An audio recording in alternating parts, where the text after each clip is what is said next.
PTI instructor সাধারণ। সে বর্তমানে মানিকগঞ্জ পিটিআইতে যুক্ত আছেন। দীর্ঘ 1 বছর আগে আমি জানতে পারি ফেনী ফুলগাজীর একজন সহকারী শিক্ষক পশ্চিম বসন্তপুর স্কুলের টিচার তাসলিমা খাদিমার সাথে তার অবৈধ সম্পর্ক আছে, এবং সেটা জানতে পেরে আমি তাকে পার্সোনালি বুঝায় শুনে সে আমার সাথে হয়ে আপোষ করে আমরা মানিকগঞ্জে তাকে ট্রান্সফার করে নিয়ে আসি। সে মানিকগঞ্জ ট্রান্সফার হয়ে চলে আসে, তার অথরিটি আমাকে সাহায্য করেন এই ট্রান্সফারের জন্য।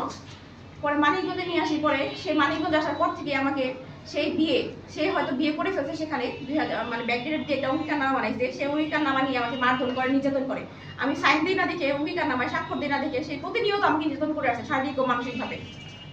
আমার বাচ্চাকে ঠিকমতো বড় করতে দিতেছে না এবং আমাদের সাথে খোঁজ খবর নিতেছে না।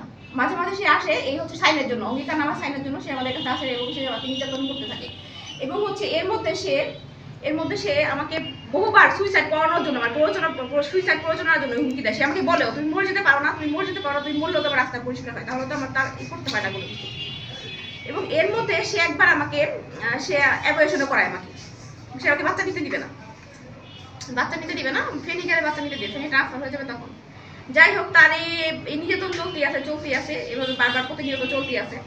এবং তার হুমকি ধামকি, আমি তার ডিভোর্স দিয়ে দিব, অঙ্গীকারনামায় সাইন না দিলে ডিভোর্স দিয়ে দিব, বিয়ের অনুমতি না দিলে ডিভোর্স দিয়ে দিব, এগুলাও চলতে আছে, মারধরও চলতেছে।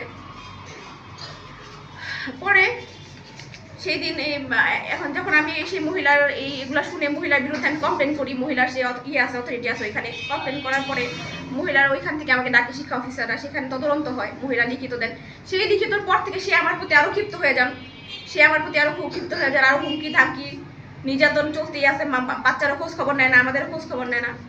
তার সাথে আমার কোনো কাজে বনিবনা হয় না, সে সন্দেহ করে, সে আমার গায়ে হাত তোলে, আমার বাবা মার সাথে তার সম্পর্ক নেই, আমার পরিবারের কারোর সাথে তার সম্পর্ক নেই। সে ডিভোর্স দেওয়ার পরে কিন্তু বারবার সে আমাকে হুমকি দামকি দিচ্ছে। আমার অফিসের স্টাফরা সাক্ষী, সে আমাকে ট্রেনিং রুম থেকে আইসি ট্রেনিং সে আমার কলার ধরে সে আমাকে নিচে নামায়। এখন যাই হোক, তার সাথে আমার বনিবনা হচ্ছে না। এখন পৃথিবীর কোনো শক্তি নাই তার সাথে আমার কি সম্পর্ক করার জন্য আর কি আপনারা এখানে আসছেন। অবদ্ধ আচরণ, বাবার সাথে খারাপ বিয়ে করে, গায়ে হাত তোলে, সিনকেট করে, অফিসে এসে সিনকেট করে, এইসব বিষয়ে যা লেখার দরকার আমি লিখছি। কিন্তু তার তো আপনি বিশ্বাস ভঙ্গ করছেন, কারণ আপনি তো একটা মেয়ে। আচ্ছা, আমি খারাপ, ঠিক আছে, সে চলে যাক, তাহলে কেন সমাজে থাকতে চাচ্ছে? এটা তো আপনারা বিলিভ করেন, জোর করে সংসার হবে না, হবে কখনো? যখন অঙ্গীকারনামা নিতে গেলেন, তারপর আপনার দুর্বলতা তো সেখানে, কারণ আপনি কিছু বিয়ে করার জন্য কেন না, প্রথম স্ত্রীকে চাপাচাপি করতেন? আমি চাপাচাপি করিনি, আমি এই নারীর সাথে সংসার করব না। আপনারা পারবেন? বিয়ে করেছেন? না, বিয়ে করিনি।